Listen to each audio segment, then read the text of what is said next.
Greetings and welcome back to What Needs to Be Done Today, also known as WNTBD Today Network. This podcast is sponsored by MAAT American Aboriginal Tribal Nation. I'm Chief Malo.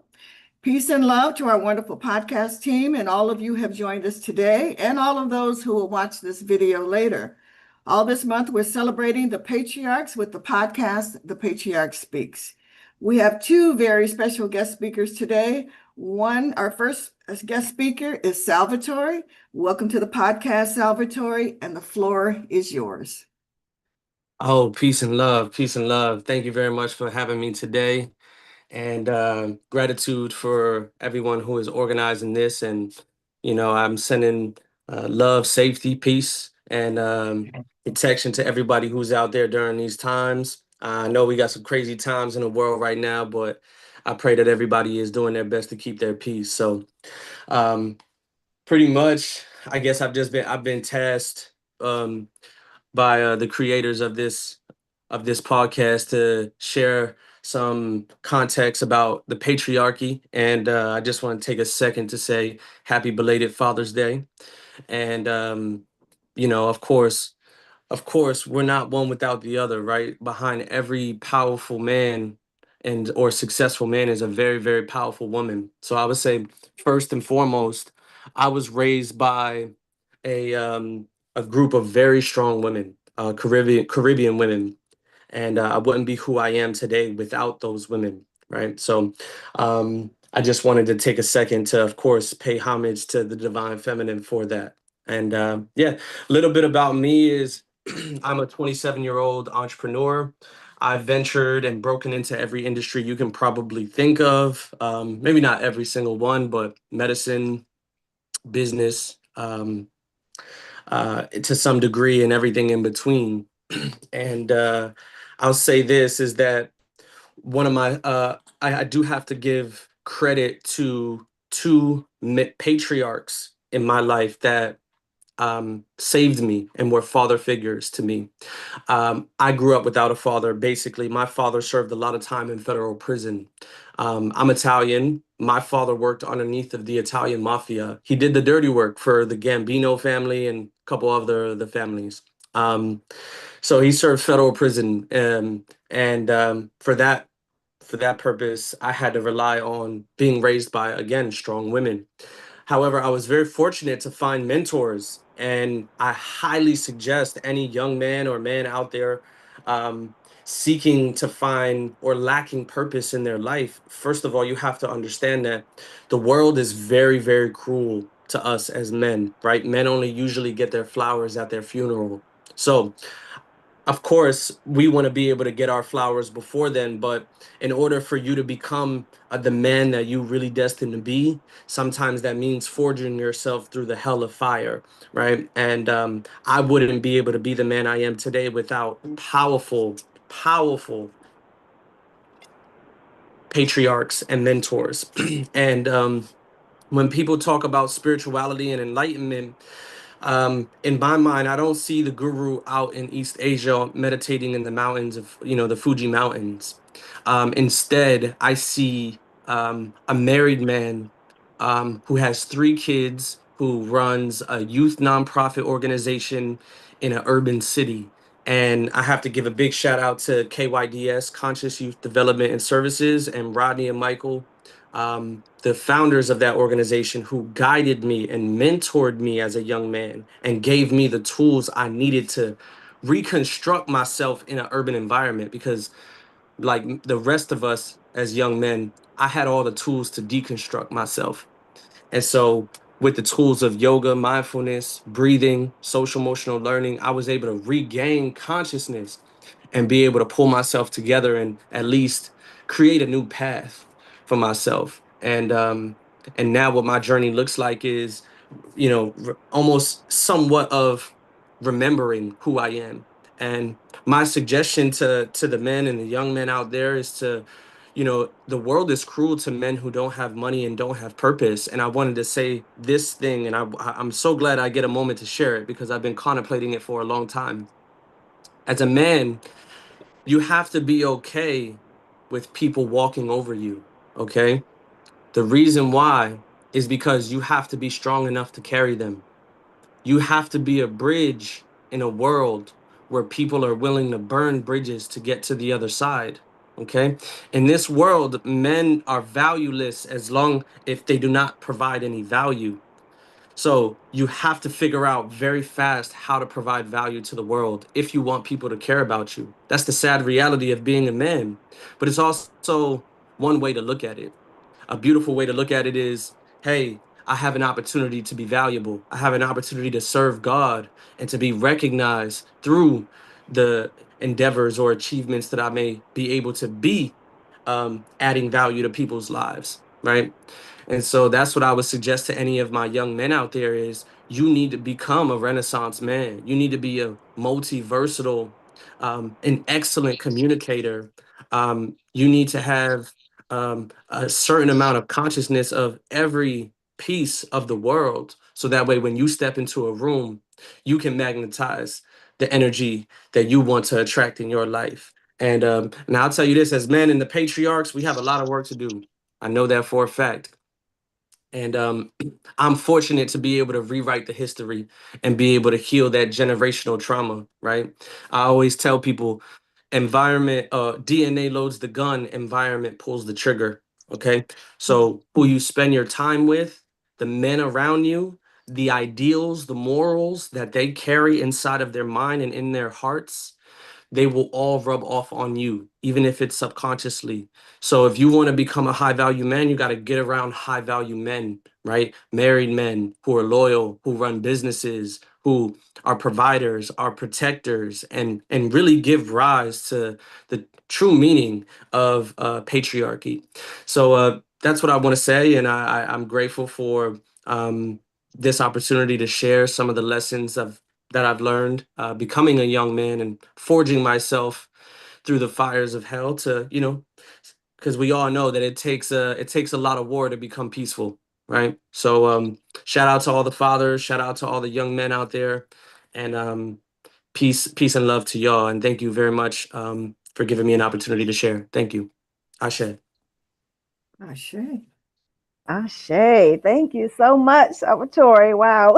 As listening to you, I can't believe you're only 27 years old. To hear such wisdom, I'm sure you've already lived such a long life already at such a young age, but so wise. And so just even in this short period of time, you gave us so many nuggets. And I love that. I got shivers in my spine when you said that DNA loads the gun, environment pulls the trigger. Oh my Hmm. gosh, that's just so true. That's just, oh my God. Thank you so much for sharing with us. I know you're very busy, so we definitely appreciate your time. Thank you for your energy, your love, your light, your what you gave to us. We did just want to open up the floor if you don't mind, if there was anyone out there that has any questions or comments for you or anything they'd like to share, we would just like to open up the floor now. Of course, of course. Thank you so much. All right, if there is anyone out there, if you have any questions, comments for Salvatore, anything you'd like to share, please do. The floor is open.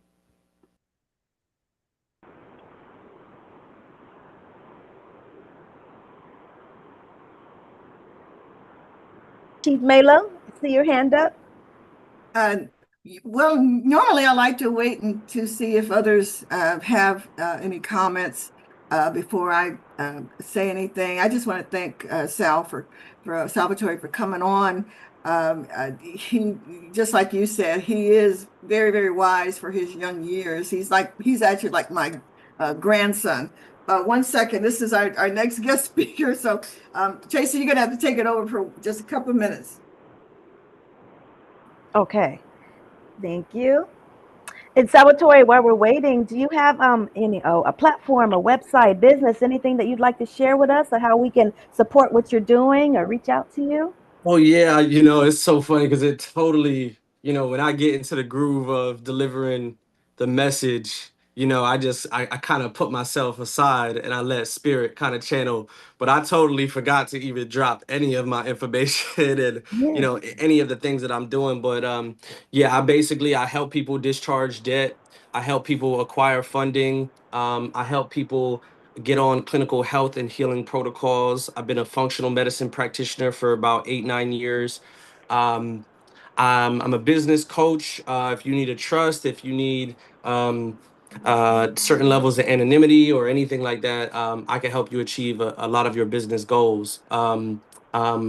And I'll say this, I have a business, I have a few businesses, Proverb Tax Solutions. If you have taxes, property taxes, state taxes, federal taxes, we can help you discharge them using biblical principles of forgiveness and repentance.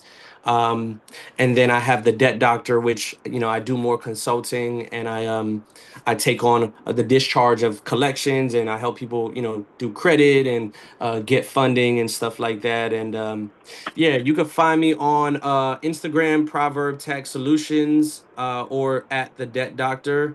And my personal Instagram is psychosal underscore. And yeah, that's pretty much it. You can find all my offerings there. Thank you for asking. Excellent. Thank you so much.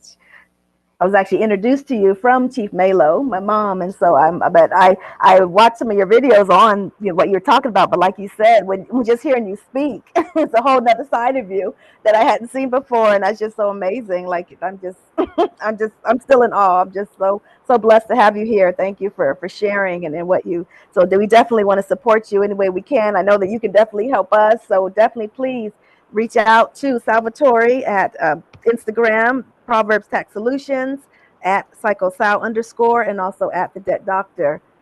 Chief Malo, are you there? Yes, I'm here, and All right. I actually am one of his members on the platform that he has, and I'm very, very grateful. I'm actually learning to use equity, okay, as far as with my student loans and things. So I'm probably one of the newer members there, but I've gotten so much information, and he's very generous with what he provides. And I love it that he does not like some of these other folks where they make a lot of promises that they, first of all, that they can't keep, promises, different things that are not true.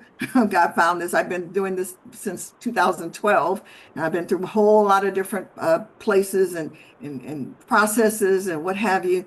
And this one, I'm like I said, and the bottom line is that you have to apply yourself. You delve into the material and the information, and so I like that like he doesn't give you step by step like a cookie cutter template. And so that's not what we need, because we have a mind. You have to think, and you have to and create your own way, your own path. He gives you all the tools and everything that you need. And so that, for Sal, I want to tell you, I thank you. I appreciate that.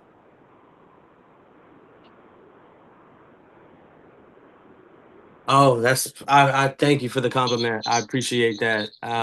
It is kind of unorthodox, and I learned. It's funny that being 27, I've been getting that same statement and testament since I was 20, 21, and since then I feel like I've lived multiple lifetimes.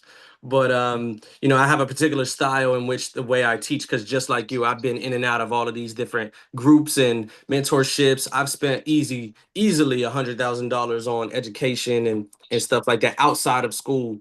So it's pertinent to me, like you said, like everybody is unique. There is no cookie cutter template, but the spirit of the law is equity and true justice is there.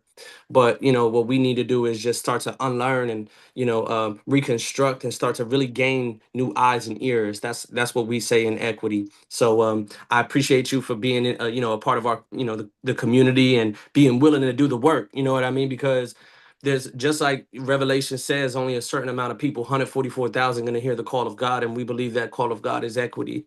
So it's not easy, it's simple, but it's not easy work. It's hard work because it involves your soul.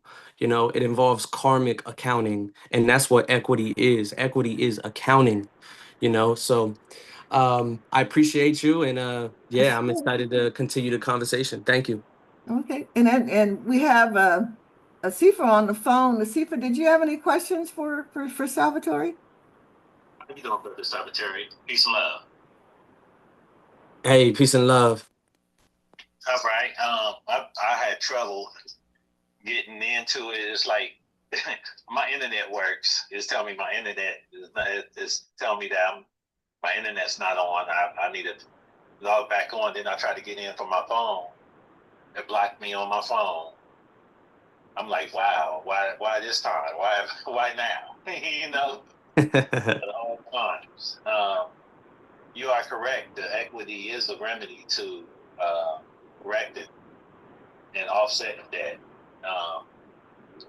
And is this proper process that a lot of people lack understanding in. I know a couple people that have done it.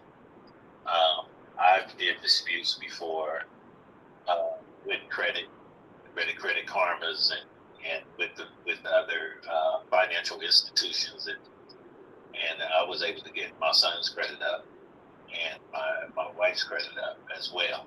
So yeah, keep up the good work, brother. Amazing. I would like to know what your channel is, because this, I don't know everybody, but this is the first time I heard your name before.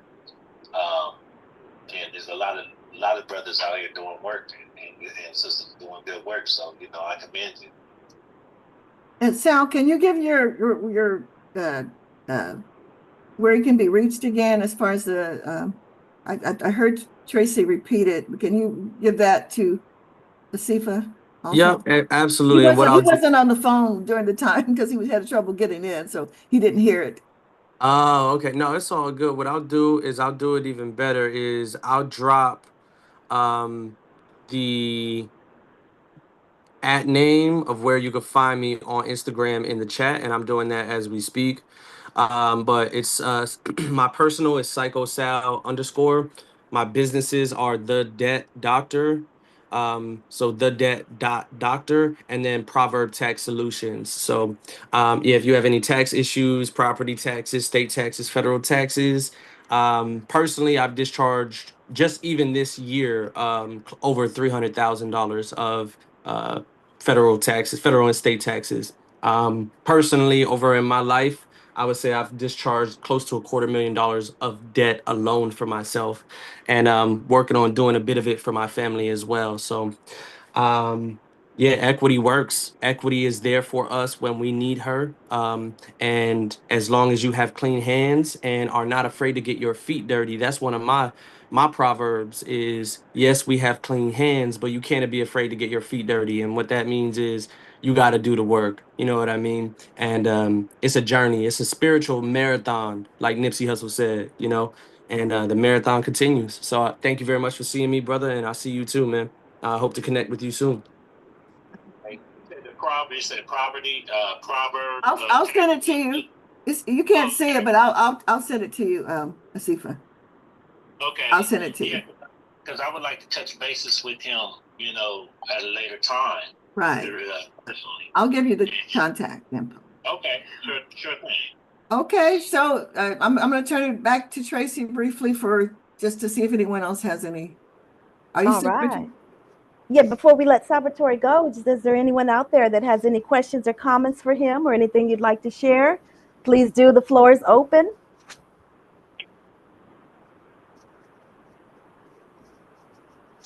All right. If not, Salvatore, thank you so much again for joining us. Thank you for your time, your love, your light, your blessings, those nuggets that you've given us. And we definitely look forward to linking and networking, connecting with you further in the future. And thank you. My pleasure. Peace and love to everybody here. God bless you. God bless. All right. Our next speaker, you heard him. He's on the phone right now, is Chief Asifah Osmasa Bey of the Tribal Cloth Village. So welcome to the podcast again. Welcome again, Chief Asifah. Now the floor is yours. Well, thank you very much. I appreciate y'all having me on your platform, Dr. Let me say your name right, Milo, right? Yes. Milo. Okay. And Tracy, thank you both for having me on your platform. It was difficult getting in there, and I don't understand. Well, I do understand why. And when it comes to, sharing information with the public and sharing vital information that could be for our growth, development, and sustainability, most actors don't want people to share that information. With with brother is doing Salvatore is a game changer. Because most of our people weren't doing equity. I mean, I know brothers and sisters who were doing UCCs, doing liens, all kind of other stuff, like courts with the system, and it's been an uphill battle for many of them. So if there's a better approach, I would definitely like to talk to Brother Salvatore, because there's a lot of things that's going on, and these people are acting, criminal. We don't talk about the criminality that a lot of these judges, attorneys, public actors are doing to commit these crimes of extortion and treason against our people. And but when we start to address it publicly, now we get black marked, so to speak. So I can understand my phone, my computer is not connecting into the Zooms and stuff, and I was just on a podcast yesterday, and a brother had his own what can I say, like Facebook. It's called Sojourning for Life. And he said, brother, this is the reason why I built my own platform. I built my own internet-based system, because I know they're starting to monitor our people, because we're starting to wake up in consciousness to a lot of things that's going on. And he said, this is the main reason why I built that. So I share that with you, Dr. Melo, that platform, so you can look at it too as well. And y'all can actually set up your podcast systems through that platform too as well, independently from Facebook, Instagram, X, and all them other platforms. Brothers, it's very conscious, socially conscious. You can set up conference calls, you can do meetings and everything. So brother's a very intelligent brother. He was living down here in the States, but he's over in Africa now, and he's teaching some of the children over there computer literacy, financial literacy, stuff like that. So thank you for having me on to your platform.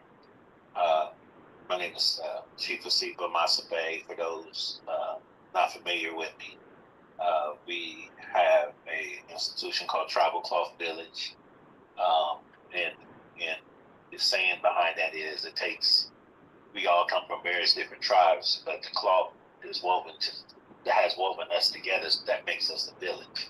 So it's a spiritual concept of collectivism and collective unity to bring our village together. So we do have a Facebook page that we share our jewelry, necklaces, earrings, chokers, bracelets. I do walking staffs, all tribal based with, feather necklaces, cultural jewelry, natural stone, beads, crystal, things of that nature. So that's what kept us going and fueling our fire to keep us going for our movement.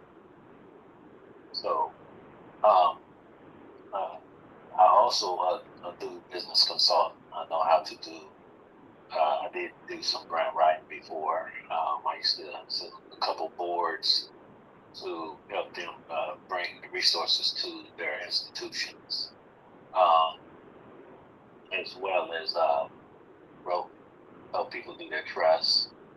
I helped did do business plans, things of that nature. I do that on the side as well. A little about me. I'm from a city called Columbus, Ohio. I've been a community activist for many, many years. I fight against social injustice towards our people and ourselves. Defend, many brothers and sisters who were wrongfully incarcerated, and gave support to help change so we could get our declaration of self-determination on the table. Help to advocate the Declaration of Human Rights in Cincinnati, Ohio.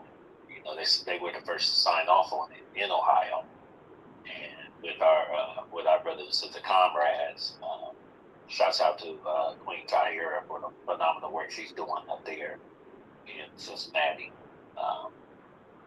She also got a podcast, and she help prevent this recidivism of brothers coming down, going back to the penal system. So, and she's a pro advocate to get prisoner release.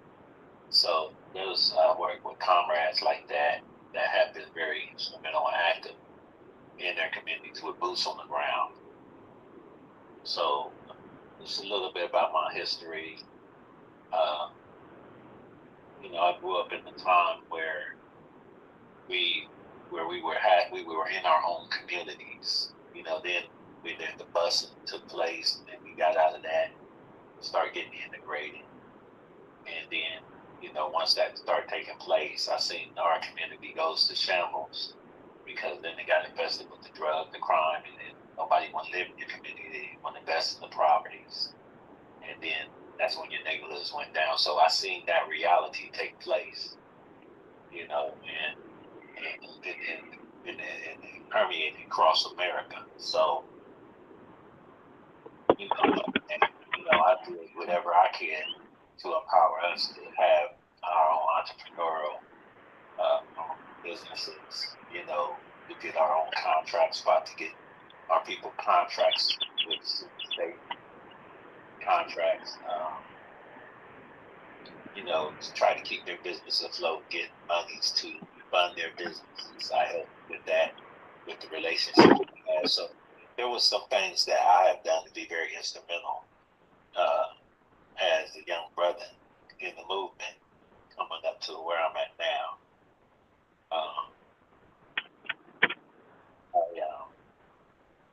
I'm very, I'm not out there as always. I'm not always on everybody's podcasts and shows. But when I get the opportunity to, make a presentment, I will. Then again, I end up dealing with roadblocks like this technological situation. My Instagram had just got compromised, got hacked. So I had to change passwords, and I had to opt out of it. What they call uninstall the program, etc. Different things like that. So I understand this reality that we're dealing with. And the massive wake up that is happening across America. And our people have to safeguard each other because we're all we got. We have to safeguard ourselves because there's nobody that's going to look out for us but us. Mm. And we can't always run away from this fight, because it's going to be everywhere. Everywhere everybody frowns and frowns down on melanated people when we, the one who gave cultivation, civilization, and everything. Everybody comes into the melanated community and try to monopolize off of us, and then at the same time try to tear us down. These institutions don't want to give us business finance and loans. They don't want to give us grants. They want to do anything to suppress a movement. But I think these things can change with a new approach or a different approach. So, I invite anybody that would like to deal with me so we could understand how we could go about ways of, turning this thing around. So it's just, that's just a little bit about me. I'm more of a question and answer type of person. If somebody asks me a question, I can fill them in. Yeah, that's just a little bit about me and what we are about with Tribal Club Village. All right, thank you, Chief Asifah, for sharing that. I know that you and I have a lot of different conversations, and you've sent me information that's been very, very helpful. Hold on, let me let Boniface back in here. That's been very, very helpful to me, regarding the grants and how things work as far as on the federal level and what have you. And I know your experience is far and wide when it comes to that. You've been through the mill and back with a lot of those things. And so I appreciate you, sharing that with everyone. Um, I just had a question. I know we talked about a few things as far as like with, as far as like with family, but we're talking about like fatherhood, and manhood. Um, um, you know, just a little bit, I guess my question as far as, your experience with your own father and your own grandfather and your uncles. Because sometimes, we're a product of either them being there with us or not being there with us. So, Right. yeah. Well, I could say this about my father. My father, when I met my father, I was very young. My father would come around often, and he would come around and show the love best he knew how. But as I got older and being around my father more, because my father had a lot of children, so the song "Papa Was a Rolling Stone," whatever you lady saying it was. Yeah. That was the definition of my father. So there's about close to 28 of us, and that but I know all my brothers and sisters. That's the beauty behind it. And I met them all. And we were pretty close at one point in time. Some of us, our children, his children went their directions. All of them grew up, have their own lives, got their own families. But with my father, he was a very hands-on guy when it came to showing you a skill, a trade. And he passed it down to me. He taught me how to do some building, how to measure, how to do drywall, how to, do foundation work, things like that. Taught me how to, build things. And he was very instrumental in my life from that aspect, because I went to work when he needed some help. He would come and get me. Like, hey, son, I'm 12, 13 years old, 11, 12, 13. Hey, come on, we're going to pull this concrete. We're going to make these sidewalks. We're going to bust this out. You give me the sledgehammer. Let me show you how to hit this. Break this up.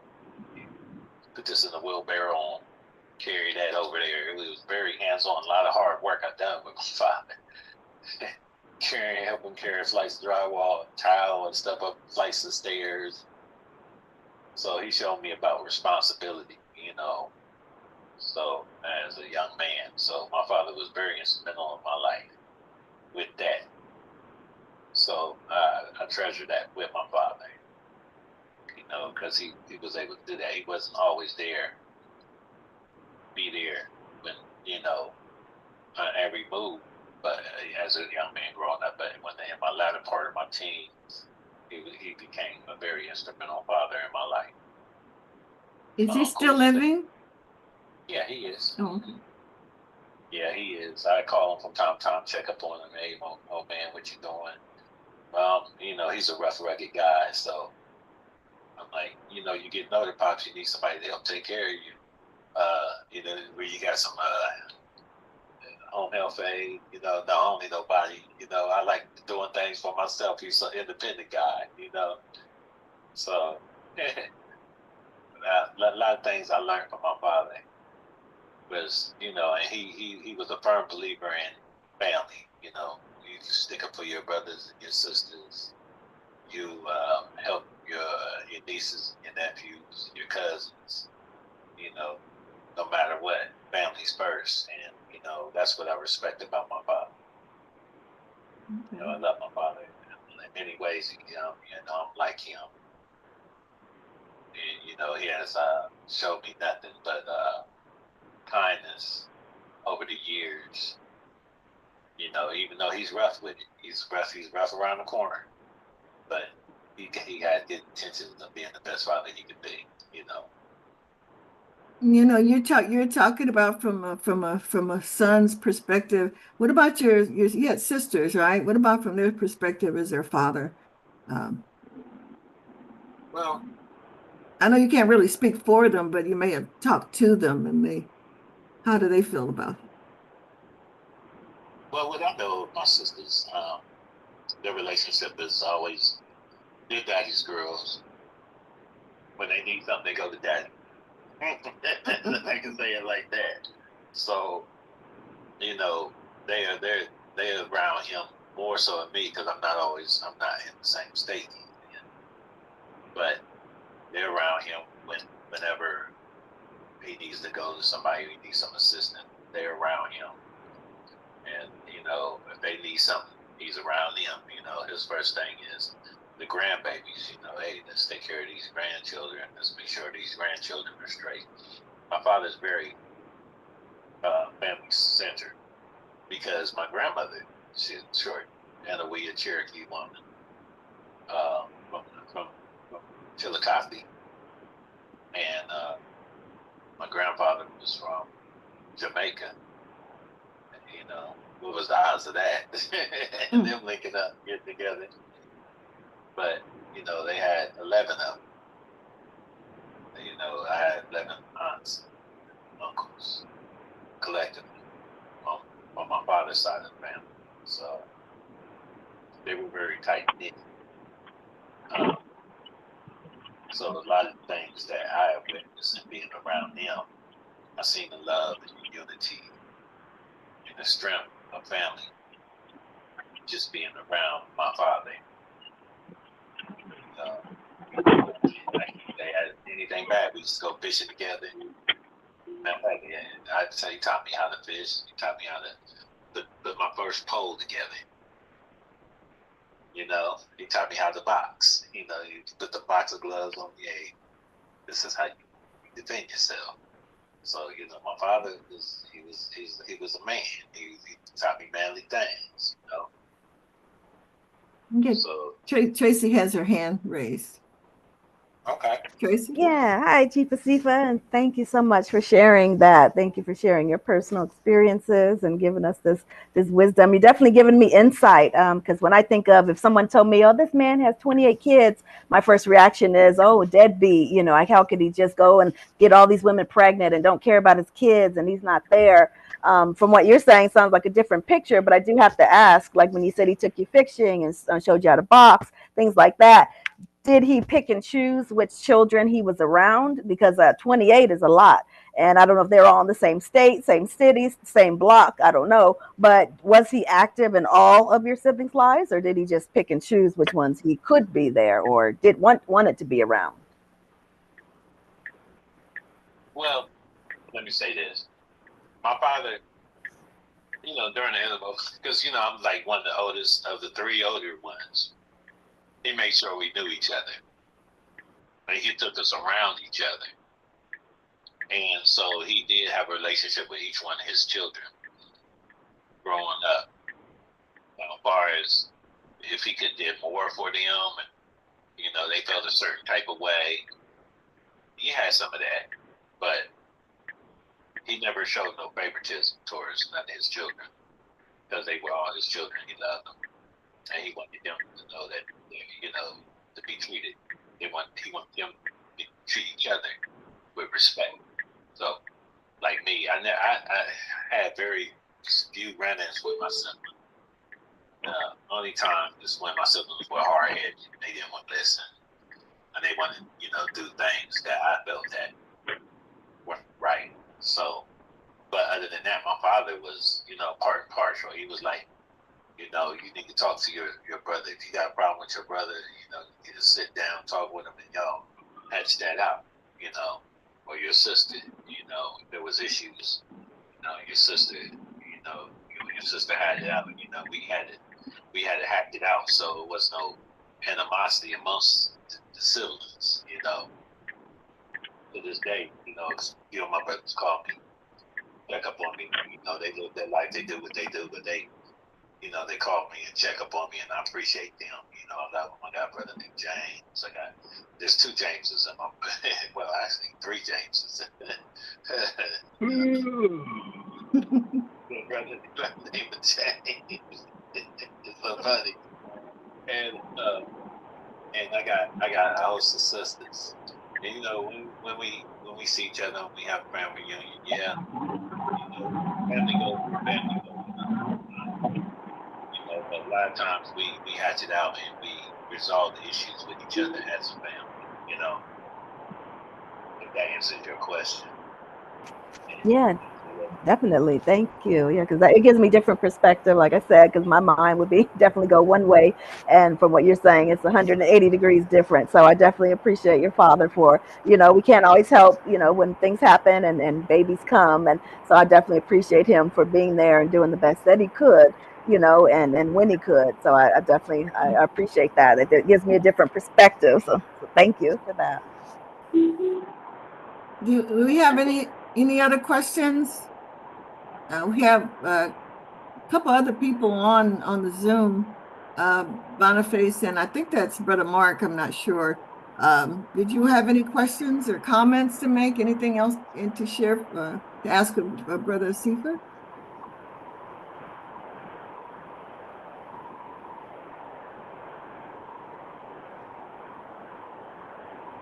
Well, tell them they don't have to be shy. Yeah.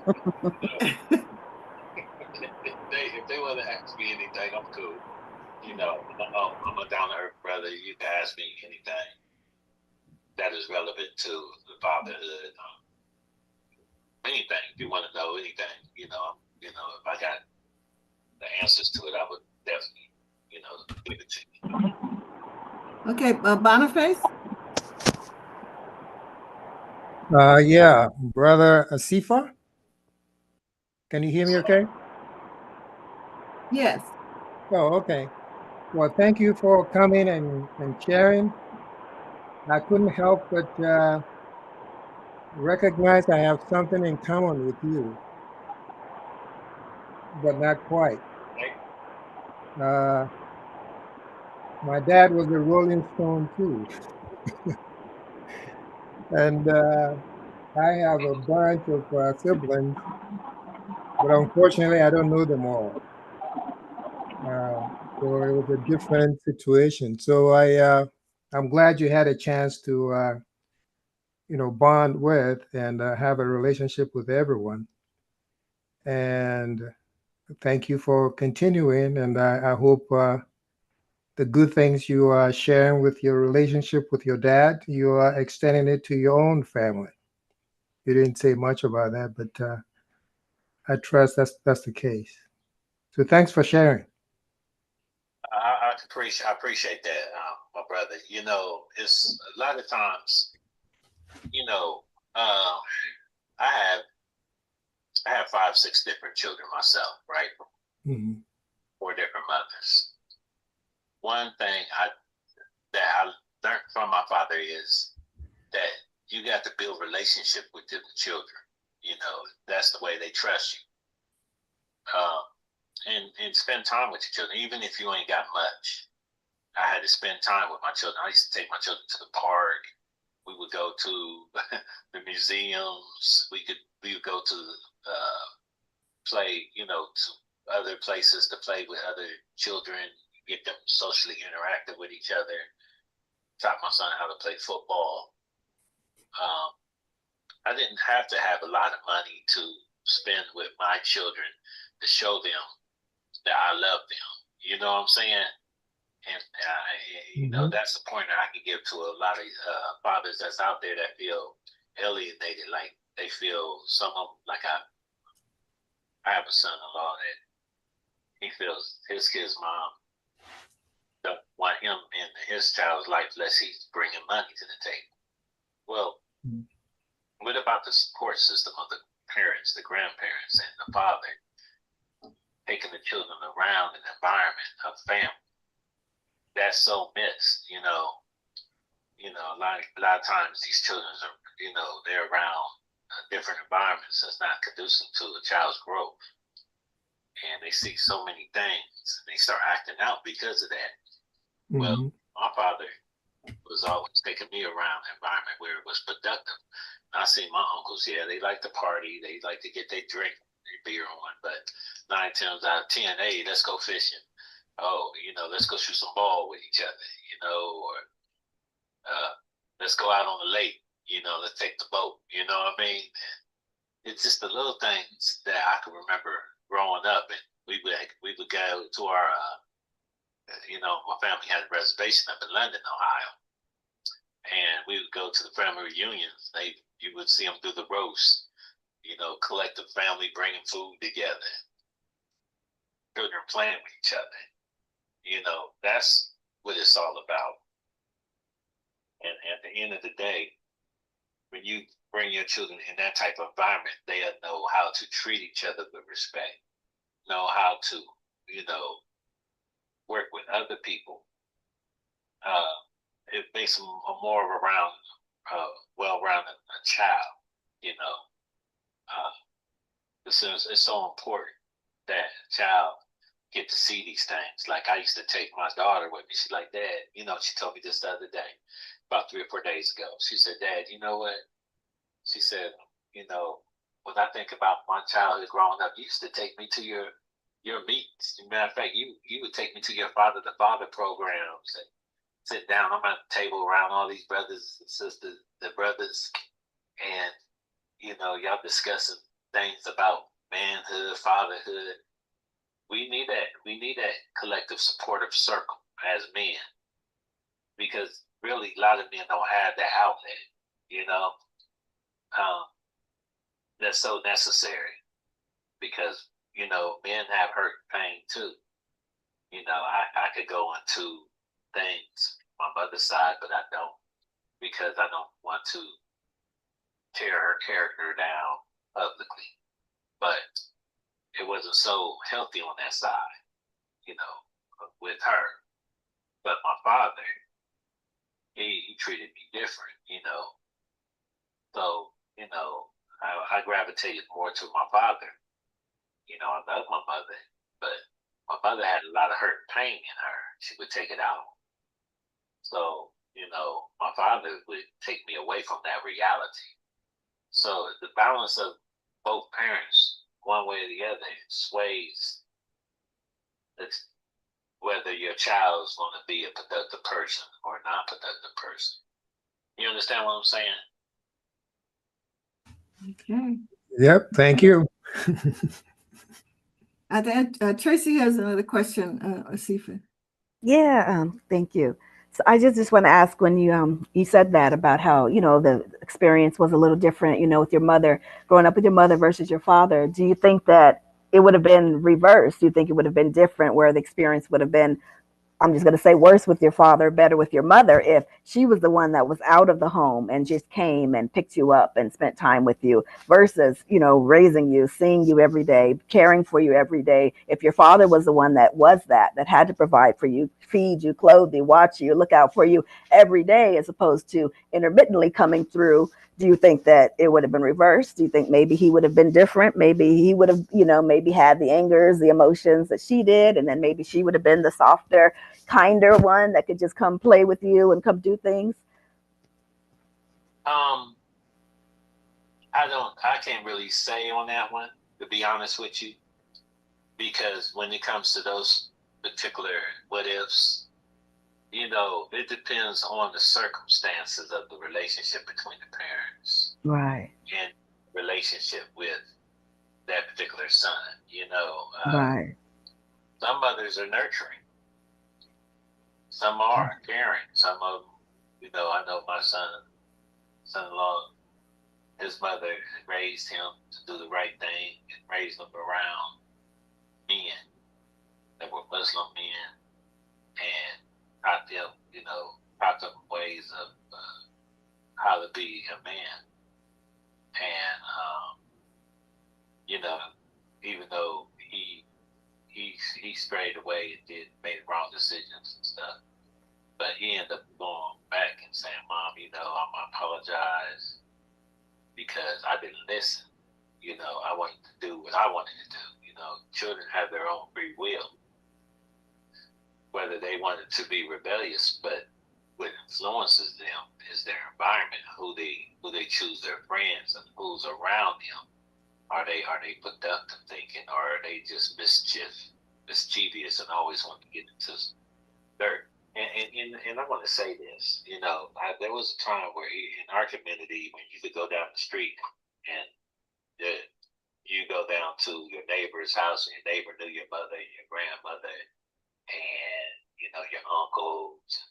And if you did something, you would get it from them, and then they call your parents, and, they would come and check you. There was accountability in our community when it was. And then I'll be honest with you, when we had our own communities, we had accountability with our children.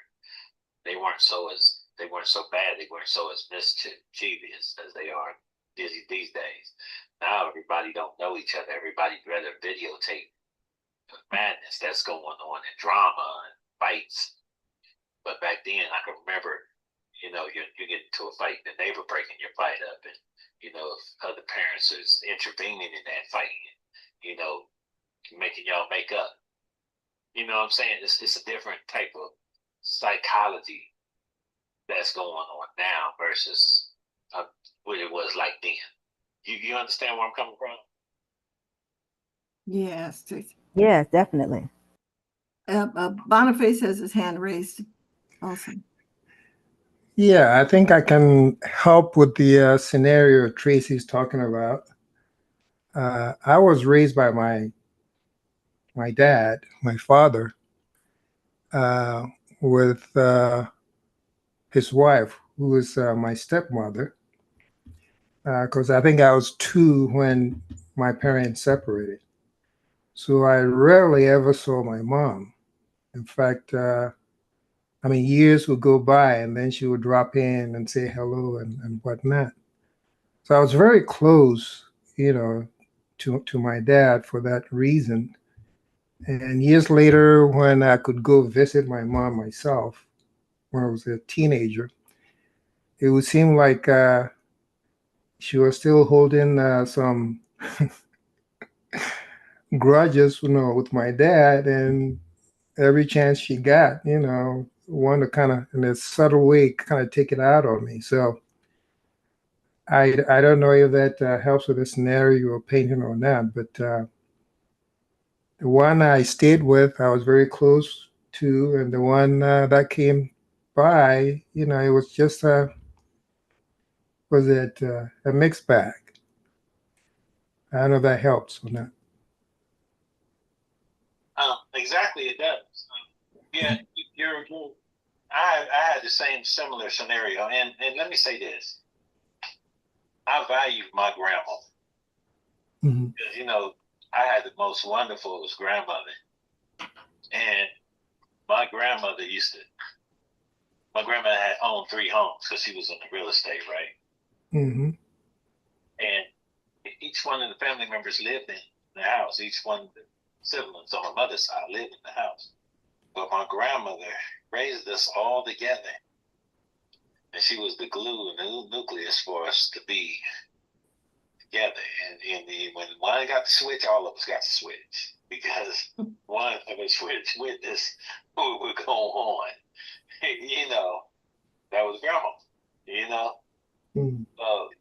And with to be honest with you, there's the stigma of pain and bitterness goes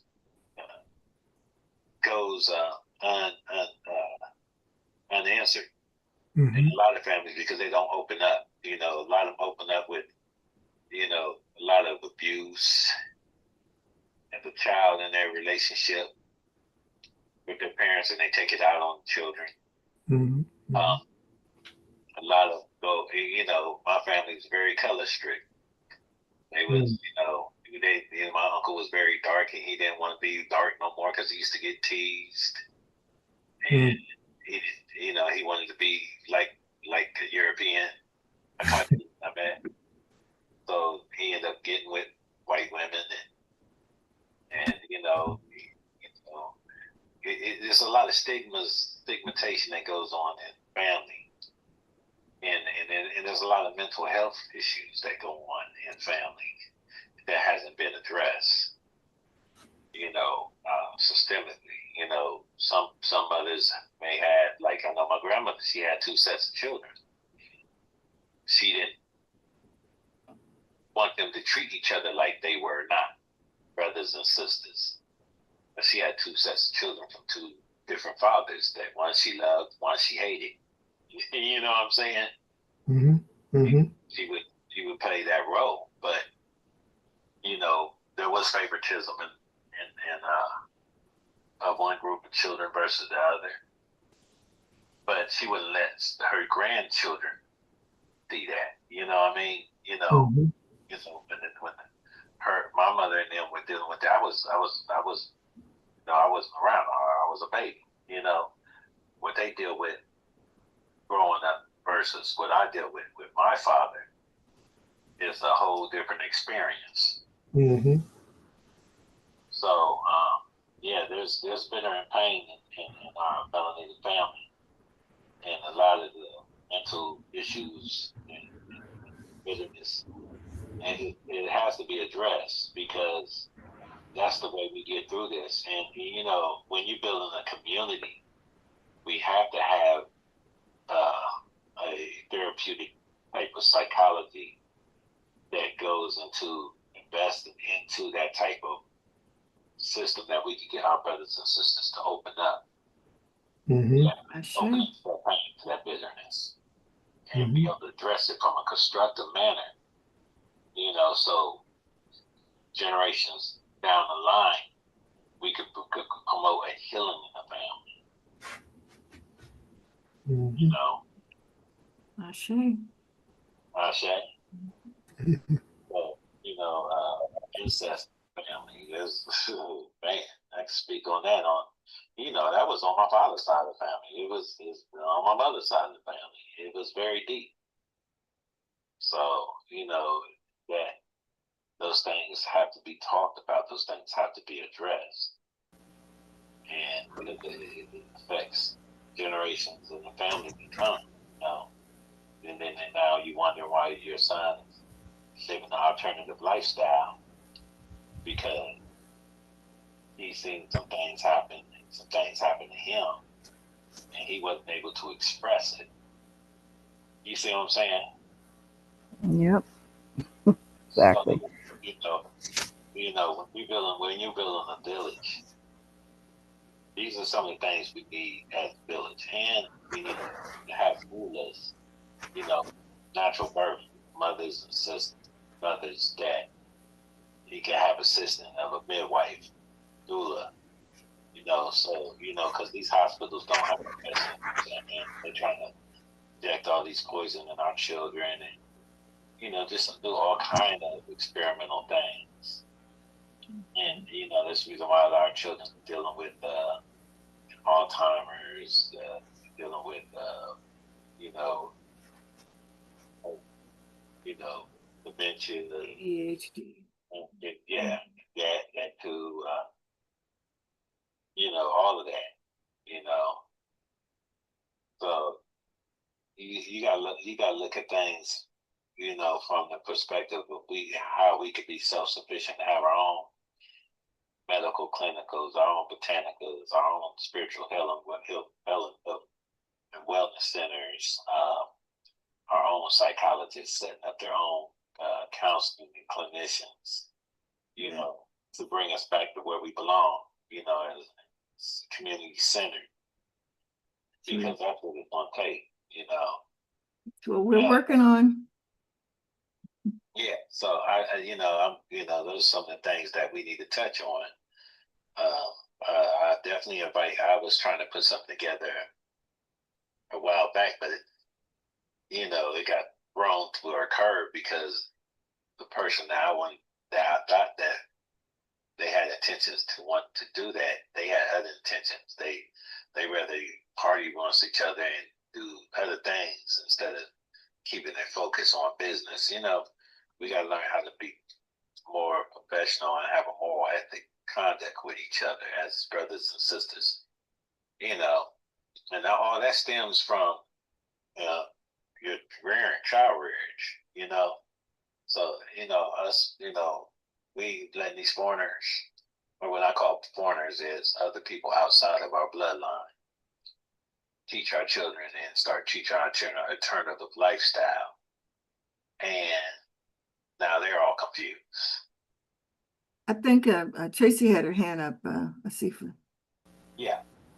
Yeah, no, I was just saying, definitely agree with what you were saying. We would love to have you back on so we can definitely explore, like you were talking about, the mental illness, the therapeutic treatment, the healing that our community needs. It runs so deep. And like you said, we could go on it for hours. So we would definitely love to have you back, because that is definitely a next segment series that we're going to touch on. And I know you can offer a lot of great wisdom and insight on that. And I want to say also, as far as the therapeutic treatment and everything you were saying, that's part of the repair when, like, we're doing our claim, going forward with our claim for reparations for our people. People always just think, oh, you know, I'll see in comments under videos, oh yeah, that's why they want reparations, and they can buy Jordans and they can buy jewelry. We're talking about repair. Like Dr. Claude Anderson talked about, we need repair, and mental health, mental healing, emotional healing is part of that repair that we need. So we're definitely so happy to hear you speak on that and speak about how, you know, we can go toward achieving that. Is beautiful. So we definitely want to continue to network with you. So thank you so much again.